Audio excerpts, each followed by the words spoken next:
Alappuzha revenue ജില്ലാ school കലോത്സവം ഏറ്റവും മികച്ച സർഗോത്സവമാക്കി മാറ്റണമെന്ന് യു പ്രതിഭ എംഎൽഎ. ആലപ്പുഴ റവന്യൂ ജില്ലാ സ്കൂൾ കലോത്സവം Kayamkulam government girls higher secondary സ്കൂളിൽ ഉദ്ഘാടനം ചെയ്യുകയായിരുന്നു എംഎൽഎ. അപാരമായ കഴിവുകളുള്ള കുട്ടികളാണ് ജില്ലാ കലോത്സവത്തിൽ മത്സരിക്കുന്നതെന്നും അവർക്ക് എല്ലാവിധ പ്രോത്സാഹനവും നൽകണമെന്നും ഉദ്ഘാടന പ്രസംഗത്തിൽ പ്രതിഭ പറഞ്ഞു. സംസ്ഥാന സർക്കാർ ഉജ്ജ്വല ബാല്യം പുരസ്കാര ജേതാവ് മാസ്റ്റർ മുഹമ്മദ് യാസിൻ, കലോത്സവ ലോഗോ രൂപകൽപ്പന ചെയ്ത അഷ്കർ അലി ചെമ്പകലാൻഡ് എന്നിവരെ ചടങ്ങിൽ ആദരിച്ചു.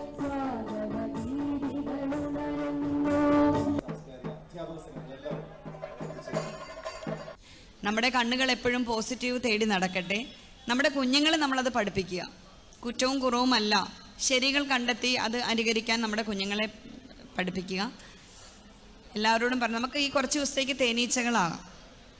നമുക്ക് നല്ല മധുരം നമ്മളുടെ എല്ലാം ശരീരത്തിൽ കൊണ്ടു നടന്ന് അത് വിതരണം ചെയ്യാനായിട്ട് നമുക്ക് ശ്രമിക്കാം. വിമർശനങ്ങൾ ഞങ്ങളോട് പറയുക.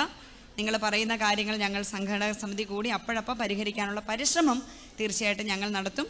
ഓണാട്ടുകരയുടെ കലയുടെ വലിയ ഇടമാണിത്. KPSC പോലെയുള്ള നാടക പ്രസ്ഥാനങ്ങളുടെ ഇടമാണ് കായംകുളം. അപ്പോൾ അത്തരം കലയുടെ ഒരു സർഗഭൂമിയിൽ നിന്നുകൊണ്ട് ഈ ഒരു സർഗോത്സവം നടക്കുമ്പോൾ ആലപ്പുഴയിലെ ഈ അധ്യാപകർ പറയണം, ഏറ്റവും നല്ല മേളയായിരുന്നു കായംകുളത്ത് നടന്നത് എന്ന് പറയാൻ കഴിയുന്ന ഒരു അനുഭവമാക്കി നമുക്കിതിനെ മാറ്റാൻ കഴിയട്ടെ.